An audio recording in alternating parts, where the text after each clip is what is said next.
चंद बुजुर्गों की नसीहत है, आखिर में मैं पढ़ना चाहता हूं इस तवज्जो के साथ कि आप इस बात पर गौर करें कि बाप अपने बच्चे को नसीहत क्या करे।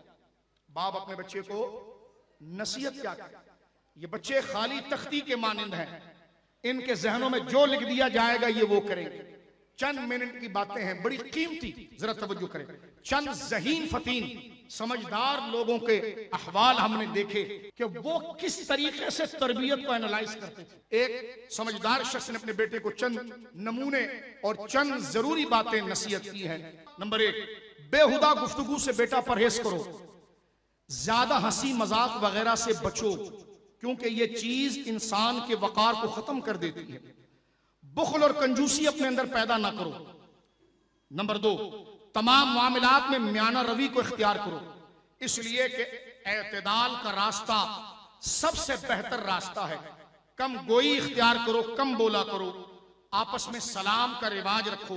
नंबर 3, नेक लोगों की नकल करो, बुरे साथियों से बचो, क्योंकि वो अपने रुफका से खयानत करते हैं। भाई 2 तरह के होते हैं, एक वो जो मुसीबत के वक्त तेरा मुहाफिज और दूसरा वो जो खुशहाली के वक्त तेरा रफीक बन जाए।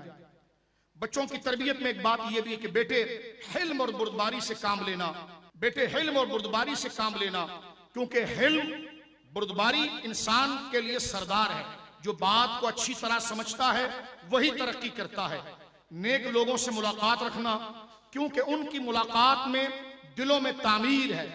नफ्स की सेहत और आने वाले कल की सलामती तुझे धोखे में ना डाले, क्योंकि मुद्दत उम्र इंतहाई कम है। नफ्स का सही होना मुहाल है। जो अपनी ख्वाहिशात नफ्स का पुजारी बनता है तो गोया उसने अपने दीन व दुनिया के एवज बेच दिया। हक की नुसरत व मदद बाइस शर्फ है, बातिल की मदद कम अकली है। फजूल बातों से परहेज करना, क्योंकि इससे तेरी पोशीदा अयूब जाहिर हो जाएंगे। दुश्मनों को हरकत करने का मौका मिलेगा। हर इंसान अपने कौल से पहचाना जाता है, अपने फैल से पहचाना जाता है। लिहाजा बेटा तुम तन्हाई में सच्चाई के साथ और खामोश तबा रहना, क्योंकि खामोशी हिफाजत का जरिया है। सच बोलना इज्जत का जरिया है।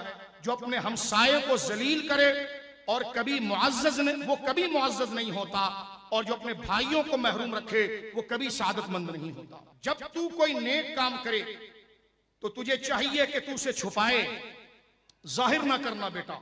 और जो कोई दूसरा तेरे साथ नेक काम करे उसकी खूब तशहीर करना, अपनी नेकी की तशहीर। जाहिल की बातों का जवाब ना देना बेटा, और ना ही इसके अफ़आल पर कोई सख्ती करना, इसलिए कि अगर तू इन बातों का जवाब देगा तो इस पर इताब करेगा तो तेरी रही सही दबदबा और हशमत खत्म हो जाएगी, और जफा जुल्म में मुबालगा करेगा।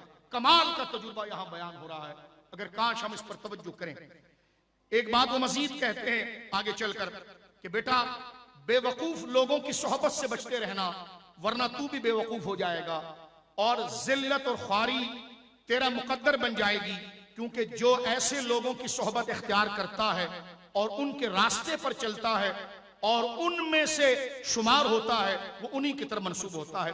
बेटा एक बात सुन ले, ये दिल एक खेती है, ये दिल एक खेती है, बस इसमें कलमा तैयबा का बीज लगा ले। बेटा दिल एक खेती है, इसमें कलमा तैयबा का बीज लगा ले, क्योंकि अगर ये खेत गुल को ना उगाए तो बाज को तो उगा देगी। अगर ये जाहिर में पूरा ना खिले, लेकिन कम से कम इसके आसार कुछ ना कुछ तो जाहिर हो जाएंगे।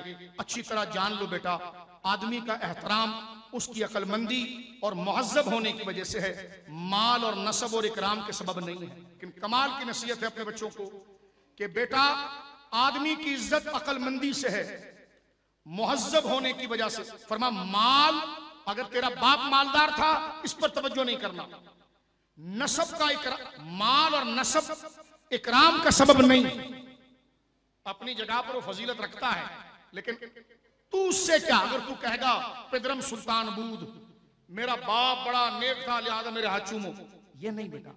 माल और नसब इस एतबार से जो कंडीशन बयान, इसका वो इज्जत का सबब नहीं, फजीलत इल्म और हिकमत इज्जत का सबब है। आखिरी बात करते हैं, कहते हैं बेटा 7 किस्म के लोगों से कभी मशवरा नहीं करना। 7 किस्म के लोगों से कभी मशवरा नहीं करना एक जाहिल से, दूसरा दुश्मन से, तीसरा हासिद से, हसद करने वाले से, चौथा रियाकार से, पांचवा बुज़दिल से, छठा बखील से, सातवां ख्वाहिश परस्त से।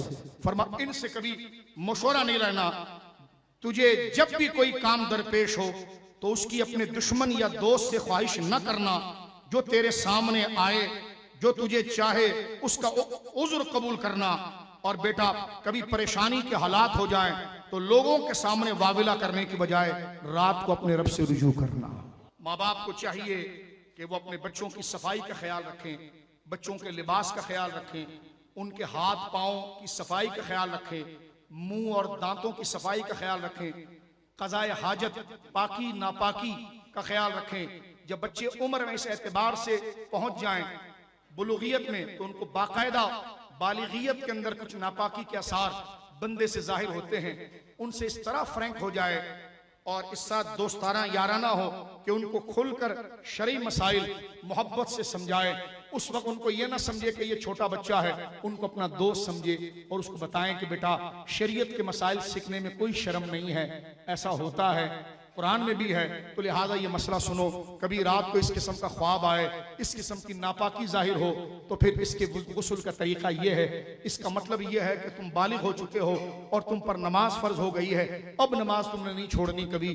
बेटा रोजा तुम पर फर्ज हो गया है और गुस्ल का तरीका बेटा ये है, जिस्म के फाजिल बालों को यहाँ से यहाँ तक साफ किया जाता है और इतने दिनों में साफ किया जाता है। ये बेतरतीब बाप की जिम्मेदारी है कि वो बताए और माँ की जिम्मेदारी है कि वो बेटे को बताए। इसलिए कि कुरान करीम फुरकान हमीद ने इस बात को जिक्र किया और हजरत इब्राहीम की दुआ थी, रब्बी हबली मिनस सालिहीन, ए अल्लाह मुझे पाकीज़ा बेटा अता फरमा। जो हमारी आने वाली नस्ल है वो अल्लाह की अमानत है, उनकी तरबियत की अल्लाह हमें तौफीक अता फरमाए।